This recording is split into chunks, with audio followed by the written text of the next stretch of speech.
Hey everyone, this show is sponsored by ExpressVPN. Stop putting your online data at risk. Get protected at expressvpn.com/rooster.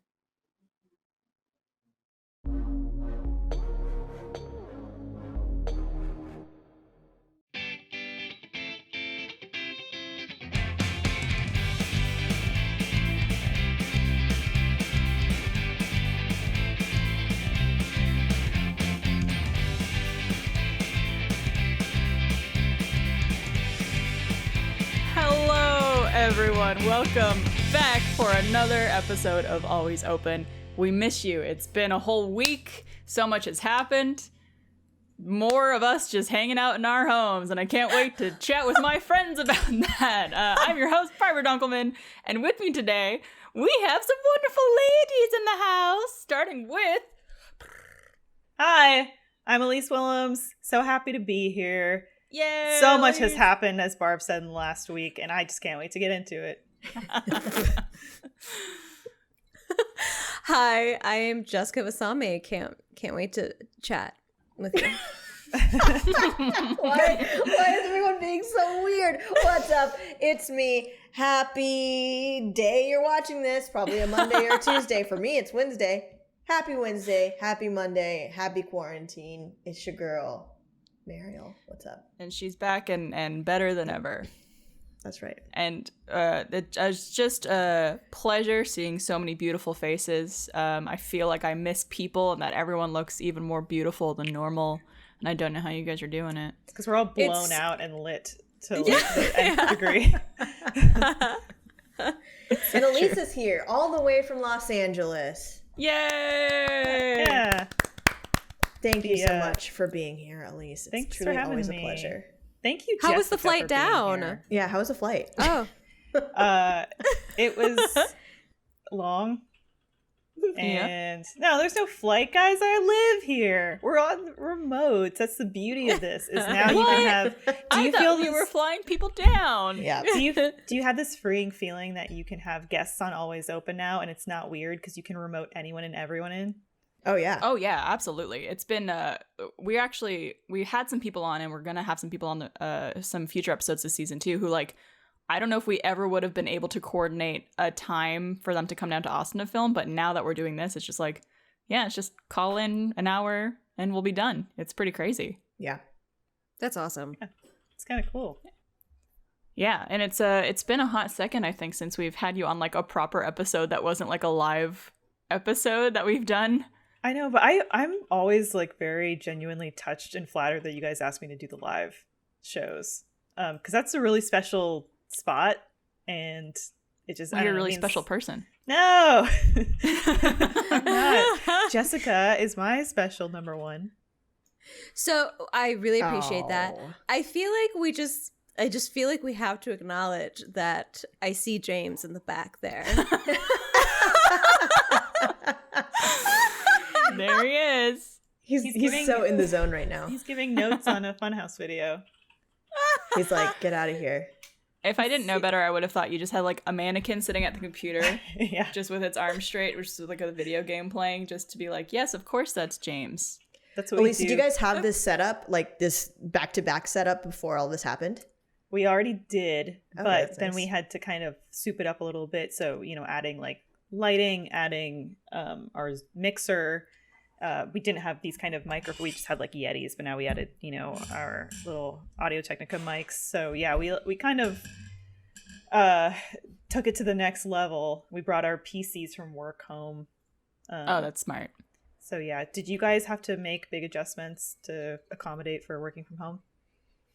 Absolutely. I think Yeah. all of us did. Like, Yeah. I know that before, I luckily happened to buy a PC a few months before this, just because I wanted to start like gaming again and doing stuff with a PC. And so I really lucked out when this whole thing happened. I'm like, fuck, yes, I have a PC that's capable of doing all these things like streaming and capturing gameplay stuff. But Trevor and I moved, we had like a shared office space in one room, and we moved it to two separate guest rooms that we had in our place and changed our workout room to be downstairs. It's like a whole process, but like we had no home office set up whatsoever before this. So Wow. been crazy. I mean, that's good that you guys have like different spaces that you can go and record and do your stuff in. We need Because it, especially since yeah. like I'm with Rooster Teeth and he does Achievement Hunter, and like oftentimes we'll be recording at the same time because he has to go off their schedule and I have to go off our schedule. Similar to Barb, I live in a duplex that has 4 bedrooms in it, and we are literally using every single room in this house. In this duplex. Like, if it's not because we're doing something in it, it's because it's just like also giving us, you know, proper space away from each other just to like do our own thing for your own mental sanity and stuff too. So I know that you live in an apartment. You would call that an apartment, right? Yes. Elyse. Yes. Yeah, You would it's call pretty it. small. I mean, like, this is basically it. What you're seeing in the background here. It's beautiful. Kind of it. Thank I you. like your paintings. Where is the man of the hour, Mr. Benson Willems? Is he around? He is asleep in the back of the walk-in closet, where he Aw. has 2 beds, one stacked on the other, like the Princess and the Pea. We've kind of figured out what his at-home schedule is, because usually, you know, we'll bring him to the office maybe 3 days a week, and then we don't know what he does at home. And we've discovered that the days that he's Secret home, Life of Dogs. yeah, he takes a nap in the morning after he goes out for his walk and eats breakfast, which is a more, not a serious nap. He kind of like, he hangs out in the bedroom. He pops his head out, checks in every once in a while. And then in the afternoon, he takes his like serious nap time where it's like, don't bother me. so- He's hunkered down. I love that. It's so funny. Amazing. Yeah, this is so great. You're like, we don't know what he does. I want to No. be but- Benson when I grow up. Yeah, right? I want my morning nap and then my serious afternoon nap. Yeah, me too. You need that serious afternoon nap, or else how are you gonna get through the day? Are you Yeah. guys Mariel nappers in just- general? Like, I feel like napping is like a 50-50 thing. Like, some people are totally into it, some people can't do it. I can take a nap. And what's funny is Noel, from Noel Wiggins, he wrote a tweet. This was a while ago. He's just like, just so everybody knows, like, once we get out of quarantine, I'm still taking my afternoon naps. Like, yeah. Hell yes, dude. And then, Meryl, I know that you converted your guest room into your office space, too. Yeah, so we were already kind of in the process of doing that. Oh, oopsie, sorry about that. Like, Hannah loves to sew, so she next to me we have like a whole sewing area, and then I have my little space over here. But so we are in the process of doing that, which is good. But we're like, I have this cow painting behind me because under that is like paint samples, because we were trying to figure out like what color to paint the room and all this stuff. So like we're in transition, but now my girlfriend's sister has been living in Europe, and she's finally going to make her way back after all of this and come and live with us. And so now we have to convert this room back into a guest room. Oh, man. So it's been fun, but yeah, it hasn't been too bad. I mean, I'm hoping by the time that happens, we're all back in the office. But yeah, I as far as napping goes, I like to nap, but I'm also like too much of a busybody in my head to where like if I have something to do, like I can't nap. I'll like lay down and just for like 2 hours just think about how I should get out of bed and do the thing. So it's hard for me to relax. But like when I need to zone out and I need to fucking nap, ooh, I nap hard. I got hoard. I wish I could nap. I'm one of those people that like it's just hard. Like Mariel, I guess. Is it like too many thoughts in your head, stuff like that? Yeah, it's just tough for me to fall asleep if I'm not so tired. Mariel, your girlfriend's sister that's coming to live with you, is she kind of close to your age demographic, or is she like in a different part of her life entirely? No, she's 25, so she's she's 25. She's a few years younger than us, but yeah, she's been living in Europe for the past few years, and has finally decided to come back to the U.S. You know, had this plan before all of this happened, and so now it's just kind of. She's able to? I think she still can. That's what we're trying to figure out right now, is like what the timing is. Because I know like, you know, with right now immigration laws and everything are crazy, but because she is an American citizen, like she has the right to come. I think she would just have to like quarantine depending on like when she actually makes it back. But yeah, no, we're super excited. Like I love her. We get along super, super well. She came to visit us last fall and stayed here for about 2 weeks, and we were just like obsessed, and so we were really excited for her to come back. I had a vision of you guys living with like a college kid. Oh no! And so you guys are having crazy frat parties and stuff at your house, and Crazy Riley's Zoom meeting frat parties. Yeah. Riley is just like the epitome of like a yogi. She's a yoga teacher, but she's also like works in marketing, and she's very zen, and she talks like this and is very calming. But also she fucking loves to party when she wants to party. So it's a good mix. So we're really excited to have her here.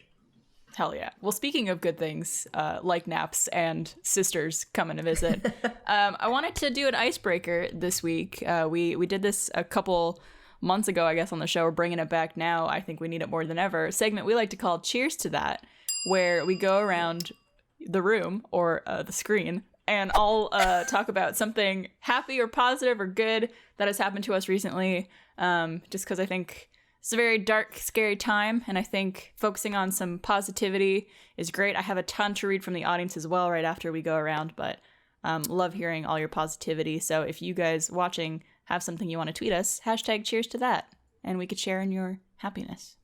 Hell yeah. Oh, I love that. Jessica, would you like to start us off? Yeah. I've talked about it with all of you guys before over the past week, and I continue talking about it, and I'm sorry if it's just like I'm repeating it, but it's just something that like was a huge breakthrough for me. I had a panic attack last week or the week before. Congratulations, last week. Cheers to that! Yes! This is so great, you guys. And well, I got through it without, like, my panic attacks are very much insane. They're awful. They feel like a heart attack. And so I got through it on my own, because usually I call the ambulance or the hospital because it's that scary. And I actually got through it on my own, and I like came out of that just being like, I'm the fucking Hulk now. Hell yeah, dude. You know? I was just like, whoo, if I can do that, I could do anything. So Hell yeah, cheers to it was that. just really, Yeah. Cheers to yeah. that. Cheers to that. Cheers. Where's my bottle? That's awesome, dude. I mean, I'm sorry that you're having panic attacks. That's never fun, and I'm sorry that you have to deal with that, but I'm so proud of you for being able to get through it without, yeah, having to it's only go to the getting better hospital. now. Like, yeah, the fact that I did get through it was like, it'll only go up from here, which I was like so thankful for. So, Yeah, and you could think back to that time where you were like, okay, I did get through this on my own, so Yep, kind of think about that. Hell yeah, dude. exactly. Yeah, Bart, yeah. yes. Thanks, dudes. Elyse, what you got for us this week?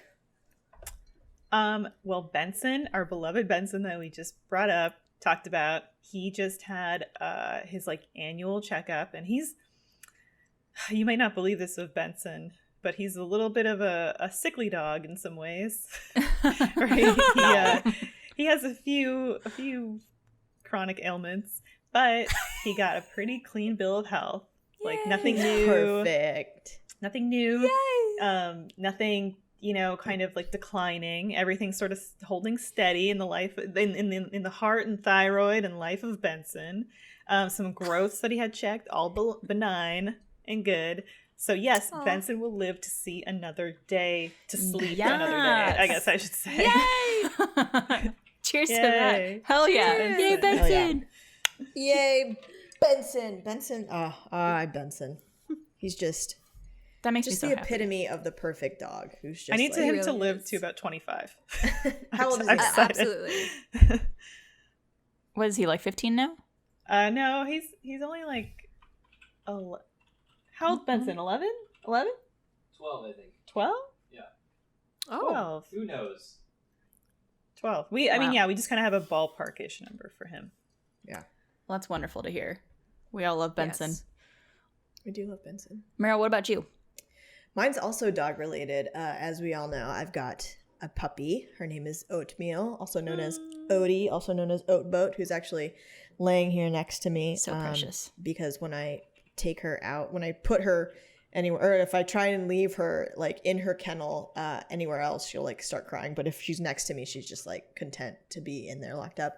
But we were really, really upset when all of this lockdown stuff happened for multiple reasons. But for her sake, we were about to start a training class, and socialization for puppies that young is really important, because you don't, especially with our dog who's a dachshund, because they can get super territorial and like they love their parents and can be mean to other people. So we definitely don't want that with her. So we were really loving, like, I could take her to the office and like she could hang out with you guys and everything. And so that was fun. And we actually found like a really, really great online training program through this company that's like run out of Canada. Go Canadians. Hell yeah.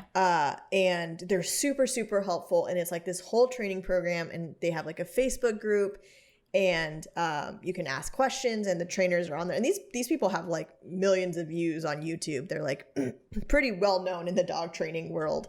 But like the trainers who are on those videos are like in the chats talking to you and, you know, kind of guiding you through things. And like, she kind of has like a little nipping problem. You know, she's a puppy. It's natural. Yeah. But we've made a lot of strides in her training. Hell yeah. And she's like being very good at like learning. Like she's got sit down. She knows how to sit. She's chilling. We've gotten like out. So like if she has a toy and we want her to drop it, she'll like drop it if we say out. And then we're trying to get her to like lay down, but because she's a dachshund, like the way you train dogs to lay down is like you hold the treat above their nose, you tell them to sit, and they sit, and then you kind of like bring it down so that they're like, oh, okay, I have to go down. But because she's already so low to the ground, she's just like, I'm. You want me to go underground? What do I What do? do you want me to do? So she started doing this thing where she's like, she'll like go down, but then like flop on her belly and just be like, all right, I did it. Like, give me the damn turkey. But it's really, really great. But she's such a joy, and she has such a personality, which is something that dachshunds are known for. They're very, very stubborn animals because they were bred to dig and burrow and follow like badgers underground. And so they have to be like independent thinkers to, you know, chase these animals and stuff. And so you can see her personality come out so much. Like we'll put her to bed and we'll tell her like, all right, Odie, like night night. We'll put her to bed, and she'll get so mad at us, but she won't bark or whine or anything. She'll just look at us, and she'll just be like, I want to play more. and she'll just like groan at us, and it sounds like a teenager like telling their parents off, like, you know, under their breath. And then we'll look at her, and she'll like look back, and then she'll just be like, she's so dramatic. Ooh, she's having like an attitude problem. Oh, she has a total attitude problem, which I love. I've noticed that in some of the photos and videos that you've put up, she is so much bigger than when you first brought her to the office. Yeah, she's so huge. How much more will she actually grow at this point? So when we first got her, she was like 2 pounds. Yes. The last time you guys saw her, she was like 4 pounds, and now she's 6 pounds. So growing. Oh. Wow. But I think she's like halfway there. So she should probably be like between 12 to 15 pounds. So she's like, wow. But she's long now. I mean, yeah, if you were to see her now, she'd look like a completely different dog. She's huge. Did you ever meet Odie, Elyse? I think like I don't know if you guys visited. You did. Yeah. When we were doing Last Laugh. Oh, yeah. Yeah. She came into the studio, and like everybody wanted, and Mariel, the great part was that Mariel wasn't even there. Oh, no, I wasn't. This dog being handed around unknown as to who the owner was. Yeah. No, she's so precious. I can't remember if it was Steph or Jess who it was me, and I remember you were just like, well, where's Mariel? I'm like, fuck her. Like, I got the dog. I do want a soundbite of Elyse saying the great part is that Meryl wasn't there. No. Yeah, I do not mean that. That is taken out of context. Oh, I didn't mean it. You heard it here first. I just remember, I think Jess was like watching her that day because I had to run out and do something, and she was like, "Is it okay if I?" And I was like, "For the time that you have her, she's your dog. Like, do whatever you want with her. I'm not going to be one of those like helicopter parents who's like, you need to do this and this and this." I was like, "Dude, we'll do it as long as she's alive. By the time I get her back, like, do whatever you need to do with her." It's a good way to think about it. Yeah. So, what about you, Barbara? Let's cheers to that, huh? We got a cheers. Yeah. Cheers. Yoink. My foamy glass of whiskey and Coke. I gotta have my bev once a week on this show. Mine's not really like a specific event or thing, but it's just more of like feeling introspective during this whole like quarantine time. And I feel so lucky to be with someone in my life who I love spending time with, and who I feel like I will never get sick of them, and like we always are having fun and supporting each other, and like also understanding when to give each other space and time alone as well. And I got like very introspective about the other day because I was like, man, I can't imagine being in any of my other relationships I've been in quarantine with this person. And it just kind of made me like so appreciative of the relationship I'm in, and like the situation that I'm in with this person. And it just like, I don't know, I just felt really happy about it versus like, I can't wait for this to be over so I could get away from this person or get out of this situation. And it's just been like, man, I feel really lucky and really blessed to be in this relationship. That's super important. So wonderful. Especially like how quickly this all went down. Oh, yeah. Because, you know, it wasn't like we knew for weeks leading up, okay, well, you're going to have to be going. It was kind of like, you know, all right, next week, you know, be prepared to stay in your home. Right. And so I'm happy. I feel the same way, where it's kind of like James and I spent a lot of time together anyway. Mm-hmm. And I haven't had a point where in these like heightened circumstances, I'm like, oh, you know, this is too much. So yeah, I'm really grateful for that too. That's awesome. Yeah. I literally looked at Devin the other day and I was like, how are we still getting along and happy right now? And he's like, I don't know. And I'm like, either way, this is really great. Like, I shouldn't question it. It's like, a sign of something healthy. You know? Yeah. It's a good test for sure. It's a good litmus test to be like, oh, we haven't seen anyone but each other for a month now. And I'm cool with that. Like, I still like you. Mm-hmm. Yeah. Yeah, Trevor and I had like our first, I don't want to say test because I hate that word, but like test like that when we first started dating. And it was when we were doing RTX Australia, and he and I were sitting together in the back row of the plane. So our seats didn't recline. And there was a person who was like in the aisle seat. So we were at the middle and the window seat for like, 15 hours or whatever it was. And we had like a blast the whole time. And I'm like, this is a good sign of a working group of people that I don't hate you or myself after spending 14 hours with you in your cramped little corner. Oh yeah. Have you guys done anything to kind of like break up the monotony? Like, are you doing like, going on walks, or like, oh, maybe we'll do cocaine for breakfast today, or maybe, maybe not that. Yes and no. Like both he and I tend to have really packed days just because of our responsibilities with work and what we do. But like on the weekends especially, we try to like, do some things that are more fun and more for ourselves. Like, he obviously plays games with Achievement Hunter, but he'll take time to like play a game that he wants to play. And like, I'll go watch a show that I want to watch, and we'll every now and then go on walks or stuff like that. I also heard of people like taking drives, helping too. Yeah. Oh yeah. Just like taking, like, I kind of want to take a drive this weekend just through the hill country. That's what we're going to do. Yeah. Oh yeah. You should drive next to each other. Yeah. Even if it's not a 2-lane. Just and then we'll just race. There you go. Yeah. Yeah. Well, cheers to all of us being in positive, healthy relationships and happy. And loving our dogs. And loving dogs and other people's dogs. Yeah. So I'm just going to quickly also breeze through a couple that some people submitted from our community.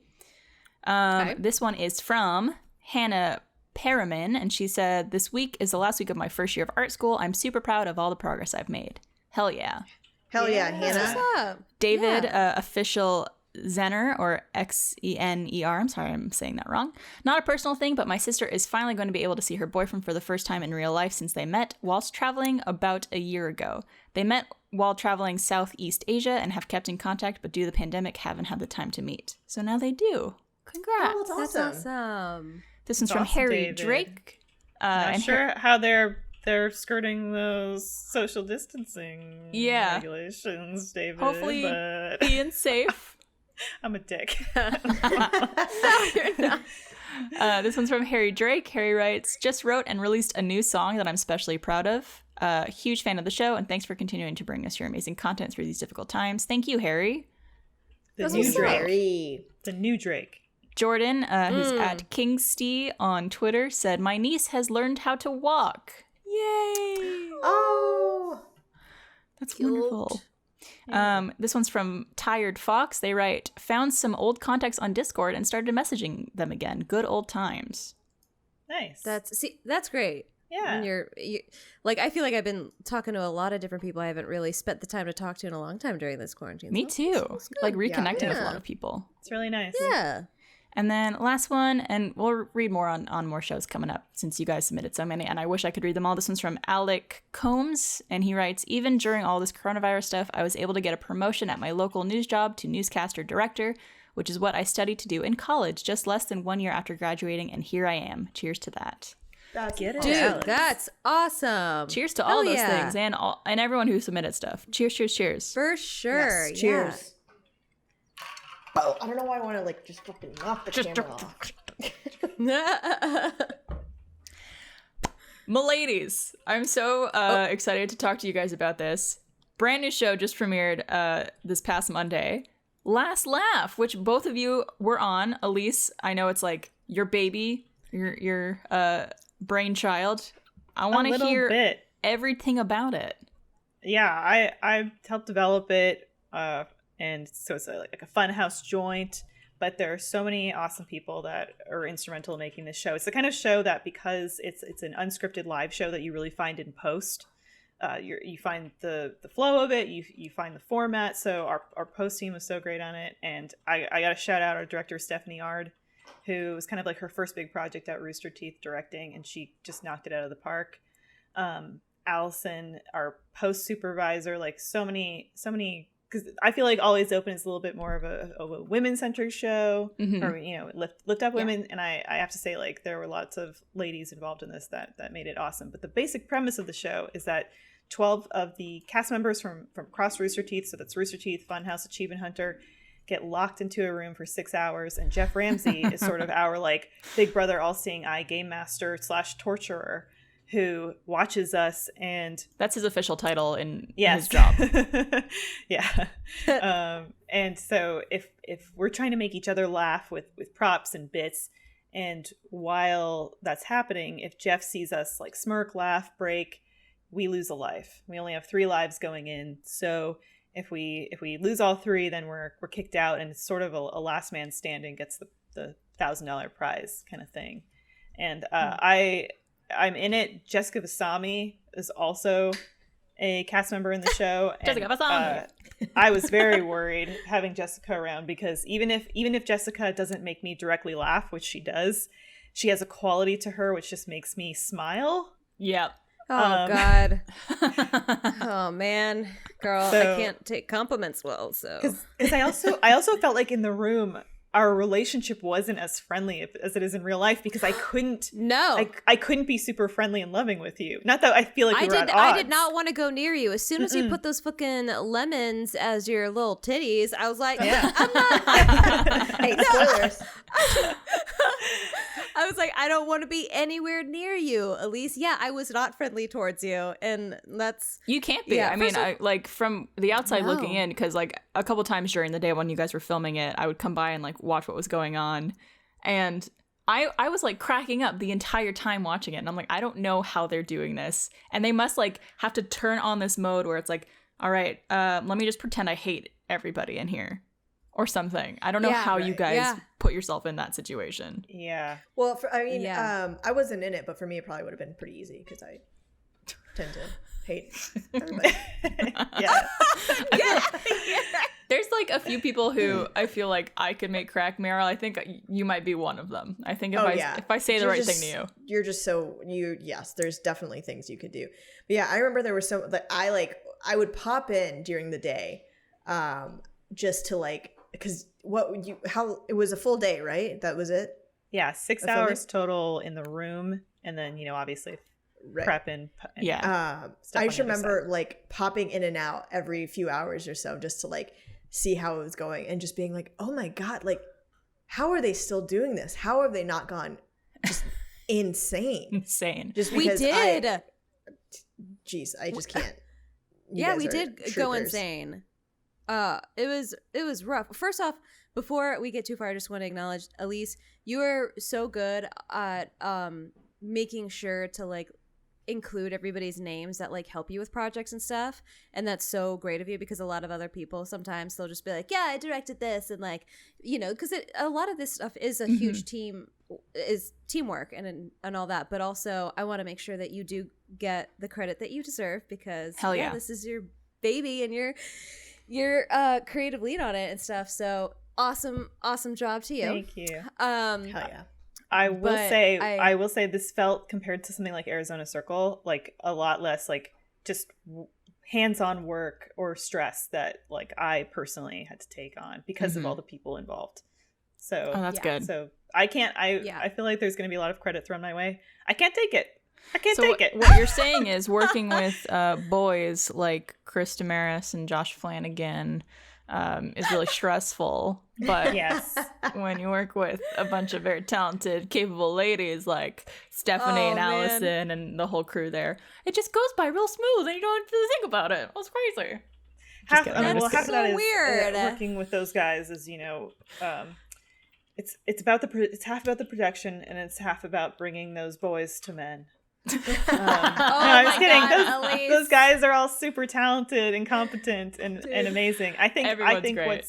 What's great is like with someone like Stephanie working on this is I feel like women a lot of the times don't get a lot of opportunities to step into these roles or prove themselves, and so there's a real drive and like commitment and passion. I think Stephanie had all those things working on this show.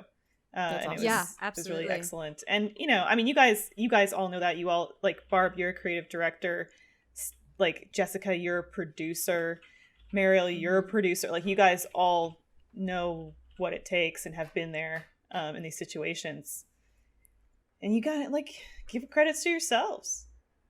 I know what you mean, and this is. I'll pat myself on the back even though I wasn't involved. Just get some pats.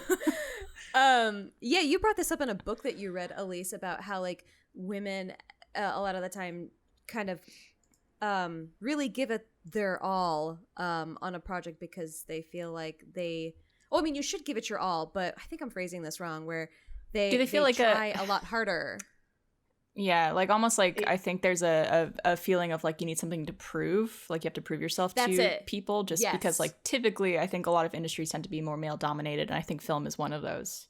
And the book you're talking about is from Nell Scovell, Just the Funny Parts, and she's a career sitcom writer, and she's worked on, you know, everything from Cheers to Larry Sanders Show. And her position, I'm going to paraphrase it terribly, but is that, you know, a lot of these industries are boys clubs, and a lot of the time women are meant to feel like they should just be grateful to be there, whatever the situation or the conditions are.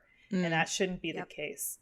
I don't think that this production is really a gendered production. I think because there were so many people, it was not like we had, you know, an all-female crew or anything. I think it's just, it was a time where in the history of Rooster Teeth, women were stepping up into more of those leadership roles, which hasn't always been precedented. So it was just, it was a more balanced production, I would say, which was really cool. What would you guys say is the most unexpected thing to happen during the filming of the show? Like, what were you least expecting, and then like that thing happened and you're like, oh, I would never have expected that, like, without getting too specific about like spoilers, obviously. It's such a tough. There were people that definitely surprised me that I overestimated or underestimated for sure. Yeah. Okay. Yeah, I agree with that. There are definitely people, like the people that I knew that were already threats in my mind definitely remained threats. And then there were some people that I were like, and they didn't deliver as much as I thought that they would. And then there were some, I'm just going to say this, surprises. Yes. That came and just like... One thing we touched on it a little bit. I just want to be careful and not say wrong. We touched on it a little bit, but like you think about just the pure like laugh competition aspect of like, well, I don't want to laugh, and I want to make everyone else laugh. Like that's the base level thing. But the social experiment aspect of the mental challenge of being in that room for as long as you are, and that just wears on you. That I maybe kind of underestimated too. Yeah. It was funny seeing all you guys, like the whole cast after the whole show was done. It just seemed like everyone had been through like a very traumatic experience. Like everyone was kind of like zoning out and just like, oh man, that was crazy. Like, Yeah. I can't imagine what that did to your psyche.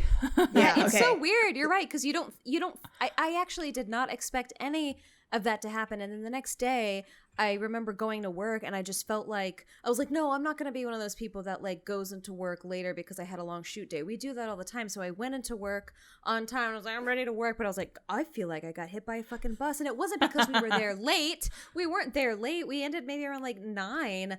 It was just the mental fuck in my head of what yesterday did to me. Yeah. And also, Or the like, other day we did. were, we were in that room, but like our broadcast team also wasn't like getting a break. Oh yeah. They They're working their crushed- asses off. Yeah, they crushed Yep. it on this production, and Yep. they, because I feel like the show is found in post, but then it's facilitated by all those people on the day that are, just toiling for that extended period. Watching, So just it's watching awesome. all this chaos happen, and they're just like, look at these fucking idiots all day.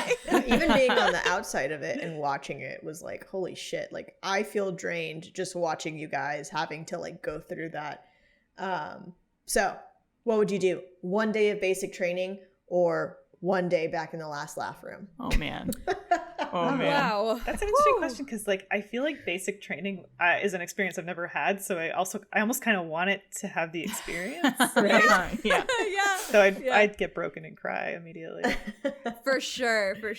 I love all those like mental and emotional just like fucks that you get, because you're like, because I feel like I'm mentally and emotionally on the weaker end of things, especially, well, I get stronger every day, but especially I'm very sensitive person, and so like I kind of want those challenges to just like build me up a little bit more, Hell yeah.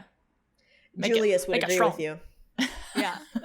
Why is he behind you now, by the way? He was like way behind you before. I Now like he's like it there. directly behind you. He's like looking Because at you. he told me that he wanted to be closer, so that's why I brought him closer. No, Well, He told you. he told me that. Yeah, Barb. He told All you. right, bye, Jessica. Well, this kind of, not kind of, it definitely pushes us into our follow-up question, which I'm curious is y'all's opinion, especially after going through this. But do you believe that laughter is truly the best medicine, as the saying goes? Wow. I That is believe such a deep that question. antibiotics are the best medicine, but I think there's so many studies that show what laughter and just smiling, if you smile for 60 seconds, it can change your mood. Yeah. I've always been How's somebody that this? prescribes. Oh wait, I can't see you. See, like that makes me happy. what Like about this? Jessica makes me happy. Ah! Ah, shit. That doesn't make me happy. It kind of does make me happy. Do you ever? Okay, Do you I ever feel like do I look the like a weird thing- puppet. This happens to me with editing, where like I'll be editing people and they'll be smiling and laughing, and then I'll realize that like I'm staring at them like smiling, and it's contagious. Yep. It's great. Absolutely. No, that absolutely happens. I don't know if you guys do the same thing too, where if like you're taking a picture for someone and you're like smile and you're Yeah. like doing it too, Yeah. or you're like, yeah, Yeah. Oh, I do yeah. that all That's the time. so funny. I definitely think it is you're right. Antibiotics and like hard medicine. Definitely. Penicillin. definitely. Don't try to cure Help cancer a with lot. laughter, but it will EpiPens, help. etc. Well, actually, that's my next thing I was going to bring up. I used to work when I was working at a restaurant. I was a hostess, and my boss at the time had cancer, and he was one of the most positive and most beautiful people. Like when I say beautiful, like inside beautiful, outside too. And he told me, because I would check in on him like, hey, how's it going and all that, and he said that one of his saving graces was the fact that he kept positive and he made sure to smile every day and laugh every day, and he said that he really does think that was one of the reasons why he actually beat cancer. Wow. And I was like, oh Wow. my god. All right, Yeah, we you're right. we often get a lot of wonderful messages from people who watch our shows, whether it's Always Open or anything else that Rooster Teeth produces, saying like they were going through a really tough time, whether it be like struggling with mental health issues or even just like if they were actually like sick in the hospital. Sorry, not both are sicknesses. I meant more like a physical sickness versus mental health illness, just to clarify. But they said that like they were really going through a rough time, a really dark time in their life, and being able to like watch one of our videos or something that made them laugh, made them forget about what they were going through and help bring a smile to their face for the first time in a long time. And it made them like more able to get through what they were going through. And I've seen that comment about so many different content creators online and people who find joy and happiness out of what they're doing and being able to escape whatever they're going through for even just a few minutes in a day. And that is like truly humbling and special to be part of something that could help someone in that way. So in that sense, I feel like laughter and even smiling, as you said, Elyse, like I think it truly is medicine in a big way. Yeah. Yeah. I don't know if this agree. applies to you guys, but maybe Barb, if you have this experience, but do you remember in the 90s, like McDonald's, my local Toronto McDonald's had a free smile on their menu? I don't remember that. Oh my God. You could order a smile.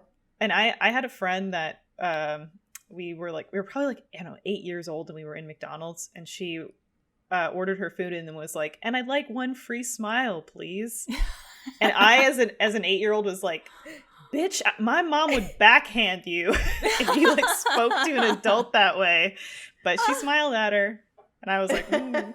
I'm just imagining like some really like unhappy McDonald's employee being like, this motherfucker. Like, yeah, so and there's that whole thing about how like when McDonald's came to Russia, and you know the attitude they want their personnel to have to customers, you know, smile, be happy, but then the customers in communist Russia were not used to that, so they were all like super turned off by these people smiling at them, you know, asking them how their day is. Like it's these are cultural. Americanized practices.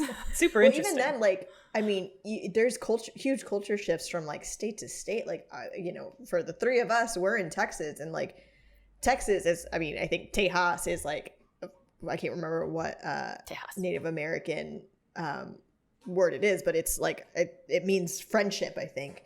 And so we are very, very friendly in the South. But then like if you go to certain places like Northeast, you know, you're like people are just, and it's not because they're trying to be mean, that's just how they are. Like, oh yeah, especially like if you go to New York, like people are just like down to business, they want to get what they want to do, and like they don't want to be like disturbed by anyone.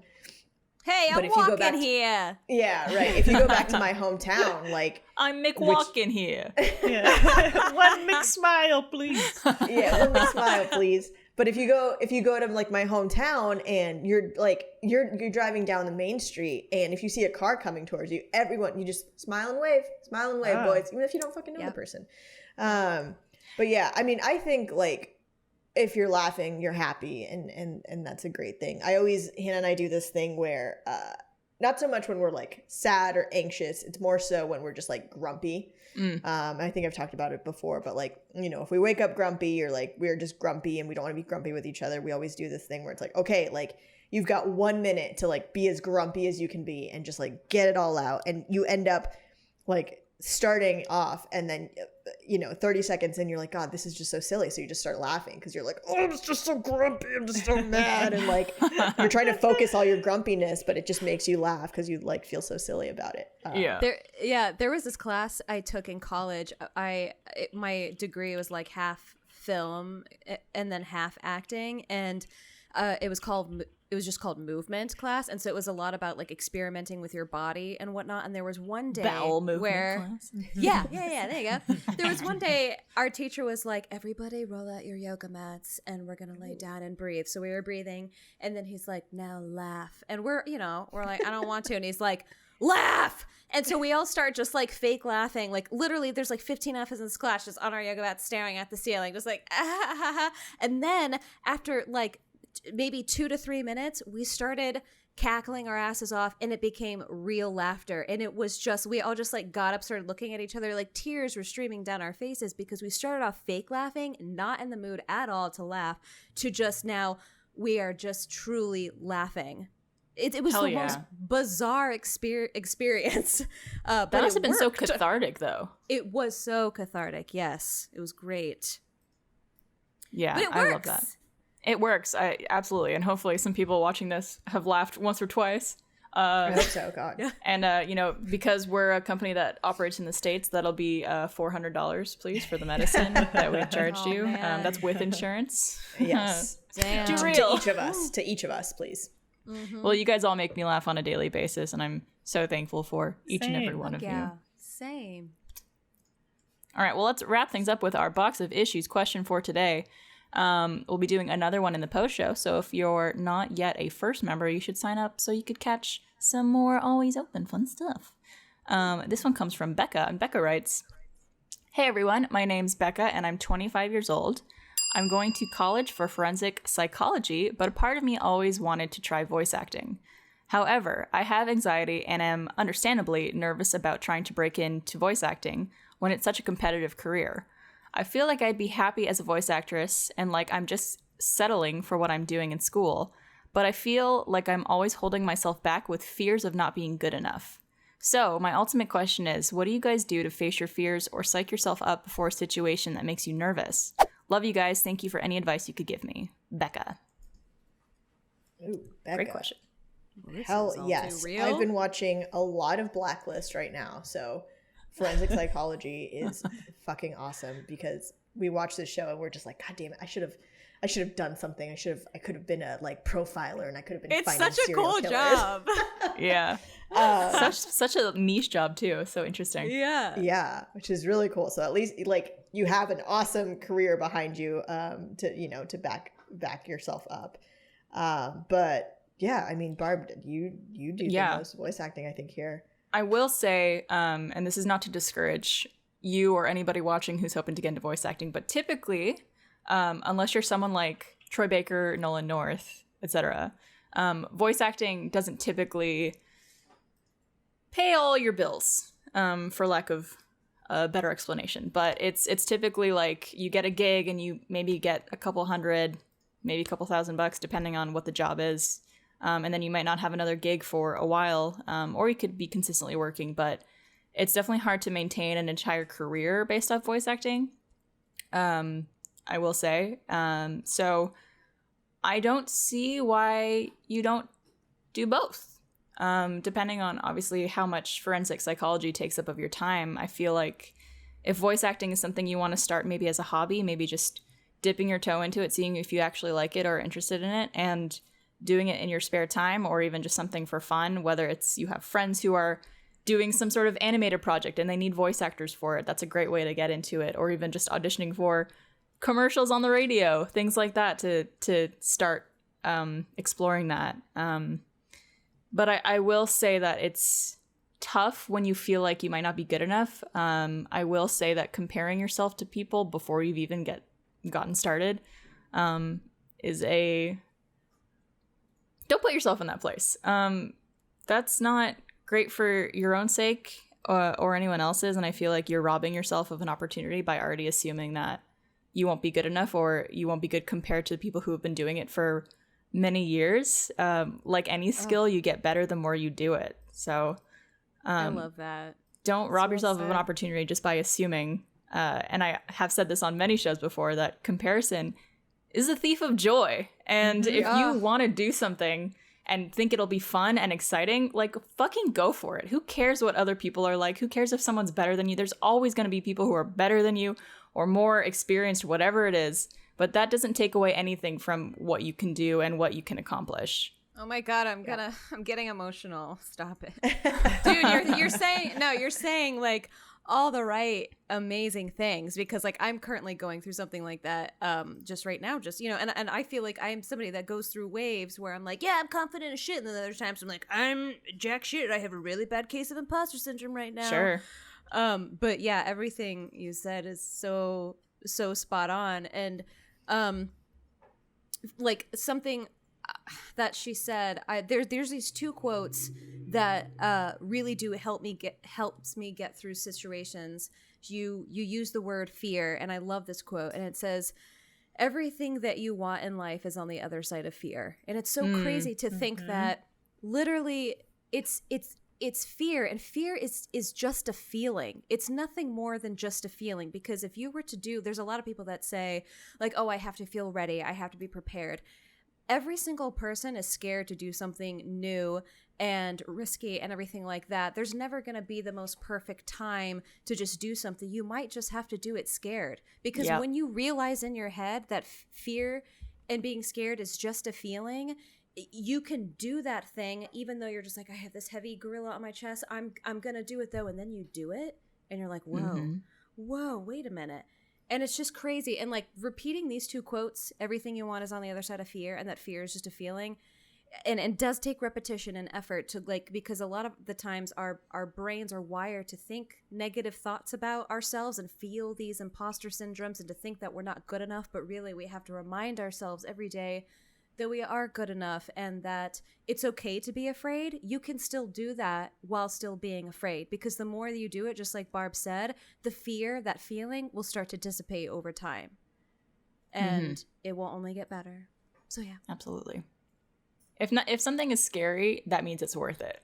Yeah, you guys got it all. To your question of like how you psych yourself up for a situation, you both touched on this, which is you're going to do something and you're going to be afraid while you do it. But the next time you do it, you might be a little less afraid. And then the next time after that, you might be a little less afraid, like even more or less afraid. And that for me has been a big part of it's growth, really. And it's what's been a big part of my life and growing as a person is I do feel like 15 years ago, I was the kind of person that just would not do things that would allow me to grow or evolve or just, make my life better because I was afraid. And once I stopped doing that, my life's gotten better. And I think yours will too. I do think Barb's very, very right and conscientious in saying like, you can try voice acting, but in the way that, you would in a responsible way, still think about like what else you like doing. Because I think that's very important, and that will give you there's nothing that's going to help you if you narrow your options, but by broadening your options and saying like, well, in addition to this that I like doing, I'm going to try voice acting. Like I think that only gives you an arsenal of things you can draw on and have to pull from. So you both hit it on the head. Mariel to me is fearless. So I'm curious what she thinks. Oh no, I mean I'm definitely not fearless, and I've had to I think first and foremost, as women, we tend to like when I always think about this situation kind of like in a review or like in a work setting, like dudes always go into reviews just like confident and like they know what they've done and they're like, oh yeah, like I know what I deserve and I'm gonna get that. And it's so hard, I think, for women to feel that way, and it's something that I've had to like beat into myself with a review, or just trying to like knowing what you deserve but also having the confidence to say it and go after it, because I think a big lesson that I've learned is that like no one's going to hand you anything, and you need to be completely honest with people and communicate about like what you want and what you want to get out of things. So I really love Jessica's quote that she kept saying, because it's important to understand like what your fears are, but also know that like there can be good things. There's going to be good things on the other side of them. In terms of like what I do to psych myself up for a situation that's made me nervous, like for a lot of times I'll go to support, like I'll sit down with Jess and Barb and we'll like lock ourselves in our office and we talk things out, and like that always helps, like reaching out to friends and just kind of saying like, hey, like I have this situation I'm going through, like can I talk to you, can I talk it out with you, can you like read this thing that I wrote, stuff like that. I think really helps me. Like I thrive on positive affirmation, and so I constantly need like words of support from my friends and loved ones to make me feel good and confident. But yeah, I mean, you know, that's the nice thing about having this awesome career that you're going into. I'm assuming it's probably going to be very time consuming, but like you can try and do this voice acting stuff on the side, and then who knows, if you get really good at it and you get, you know, you do really well, then like maybe you can turn that into your career. So yeah, I mean, I'm reading the question again to see if there's definitely like I feel like you're in a great opportunity to try something because you do have this career that you're working towards that you know, you seem, I guess like you're not as excited about it as you would be with voice acting, but that's something that voice acting could provide you in terms of like a release from those day-to-day job things. It's like, now I have this fun hobby that I get to do, which, like, you know, what if you are able to turn it into a career, you could still be making money off of it while still having your other job. So then you're just like benefiting off of your hobby. It's like win-win. Yeah. And then you can go to cool voice acting conventions, but then also go to like awesome true crime conventions. Hell yeah. You know, and then do an awesome like voice acting true crime experience. Yeah, do some dubbing for The Blacklist. Is that show still on air? Ooh. Who knows? Yeah, surprisingly it is. You lose. Oh, sorry, Mary. No. Elyse. I can't. She's so brave. Oh, that's so good. She'll fight you. I was just gonna say, you lose nothing from spending a Saturday putting together a reel. Nothing. Right. Nothing is lost. Yeah. Even if nothing is gained, nothing is lost. Mariel. Right. Oh, I was gonna say, I think season 7 of The Blacklist is on TV right now. So, pick up, nailed it. There you go. I'll say, like, also, for the last bit of this question about how you psych yourself up, what I do, and sometimes it works, sometimes it doesn't, but I try to imagine what the feeling is like after I've already done the thing. Like when I'm really nervous or anxious about a certain thing, whether it's like doing a panel or performing or even like going to the doctor, which somehow like it makes me really nervous from time to time. I try to like remember what it feels like to be done and on the other side of that thing, and how good and satisfying it feels to be like, man, I accomplished that. I was really scared to do it, but like it ended up either being really fun or positive or helping someone, or like I found some type of joy from doing it, and all the nerves working up to it led to me feeling this way. And I tried to like capture that feeling. It could be difficult. That's good. Yeah. That's really great. Well, thank you for your question, Becca. Good luck.